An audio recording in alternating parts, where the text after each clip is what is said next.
Hi everyone, I am Riti and I am back with my another video. It has been a long gap since I posted my last video 2 weeks back. This is because I had gone out on a trip to Delhi and Agra for attending two marriages. In this video, I will cover a brief details about my air journey from Bangalore to Delhi and return air journey from Agra to Bangalore. मैंने 3:30 की Indigo flight Delhi airport के लिए book की। मैं अपने घर से तकरीबन 12 बजे निकली। बेंगलोर एयरपोर्ट पर अभी दो टर्मिनल हैं, टर्मिनल T1 एंड T2, जिसमें से अभी सिर्फ T1 ही फंक्शनल है। टर्मिनल T2 बहुत सुंदर है बट अभी फंक्शनल नहीं है। टेंटेटिवली 29 दिसंबर से टर्मिनल T2 फंक्शनल हो जाएगा। हमेशा की तरह terminal T1 NEET and clean था और there is ample number of boarding pass and baggage tag dispensing machine eight terminal T1। एक इम्पॉर्टेंट चीज जो मुझे लगता है कि आपको पता होना चाहिए वो है काउंटर नंबर जो इंडिगो के लिए 13 to 33 थे। सिक्योरिटी चेकिंग के बाद वेटिंग एरिया थोड़ा छोटा और क्राउडेड लगता है। गेट नंबर 1 to 2 और 12 to 33 सिक्योरिटी चेकिंग के बाद है, लेकिन गेट नंबर 3 to 11 के लिए ग्राउंड फ्लोर जाना पड़ता है। I reach terminal T1 Delhi at around 6 o'clock। Weather clear था बट टर्बुलेंस काफी ज्यादा। टर्मिनल T1 पर अराइवल बड़ा है, नीट एंड क्लीन है एंड सारी बेसिक एम्यूनिटीज हैं। उसके बाद हम घर पहुंचे जहाँ सभी लोग शादी के मूड में थे और the haldi function was going on.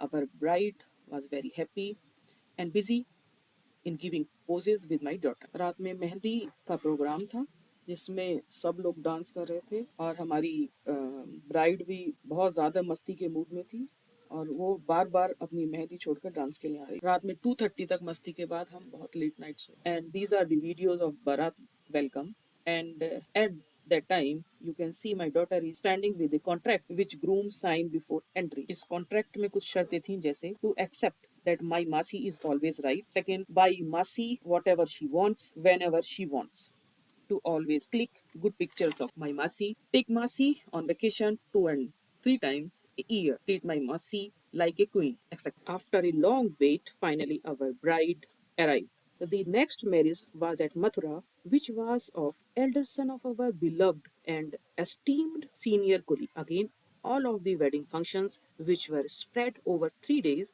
were memorable for life, and we enjoyed every bit of it. For returning back to Bangalore from Agra, we booked Indigo flight 6E5917। Agra से बैंगलोर के लिए इंडिगो की वीक में 4 दिन flight है, Sunday, Monday, Wednesday and Friday. ये flight Bangalore से आगरा तकरीबन 12 बजे आती है और रिटर्न बैंगलोर तकरीबन 3 o'clock। हम लोग दोपहर लगभग 1 बजे एयरपोर्ट पहुंच गए थे। इसका एक रीजन है कि आगरा का खेरिया एयरपोर्ट एक एयरफोर्स बेस है और यहाँ पर अंदर अराइवल या डिपार्चर तक जाने के लिए सिविल टैक्सी या ऑटो अलाउड नहीं है।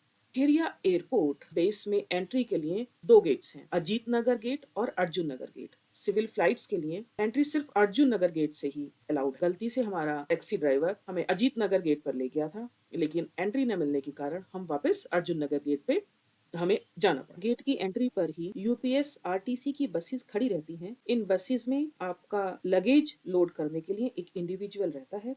ये बसेस अपना फुल पैसेंजर लोड का वेट करती हैं और इसलिए गेट पर आपको कुछ समय वेट करना पड़ सकता है। गेट से अराइवल और डिपार्चर टर्मिनल तकरीबन 500 मीटर है, जिसके लिए ये बस पर हेड 50 रुपीज चार्ज करती है। आगरा एयरपोर्ट पर अभी फिलहाल सिर्फ इंडिगो की ही फ्लाइट ऑपरेट करती है, इसमें की बेंगलोर और बॉम्बे की डायरेक्ट फ्लाइट है और इसके अलावा अहमदाबाद, लखनऊ, बरेली और भोपाल के लिए भी फ्लाइट्स हैं। क्योंकि यहाँ ज्यादा पैसेंजर लोड नहीं है, इस वजह से इंडिगो के स्टाफ के पास भी एक्स्ट्रा टाइम था और उन्होंने हमारी कैबिन लगेज को भी वेग। इतना ही नहीं, हमारा एक कैबिन लगेज की डिमेंशन भी ज्यादा बताते हुए बहुत देर तक हमें हरास किया। हमने उनको बताया कि सेम बैग के साथ हमने बैंगलोर टू दिल्ली ट्रेवल किया है और बैंगलोर एयरपोर्ट पर किसी भी इंडिगो के रैप ने हमें नहीं चेक किया, बट उन्होंने हमारी एक नहीं सुनी और हमारे बैग को एक कैबिन लगेज के डमी फिक्चर में नहीं फिट होने के कारण सिक्योरिटी चेक इन के लिए डिले किया, जिस वजह से हमें एक एक्स्ट्रा कैबिन लगेज बनाना पड़ा।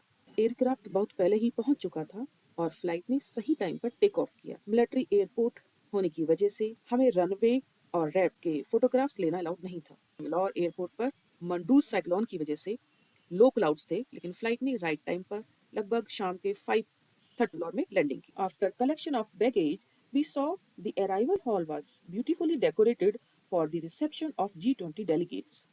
Thanks for watching my video. If you like the content, of my video, do like, share and subscribe for more such videos. Suggestions and comments are welcome.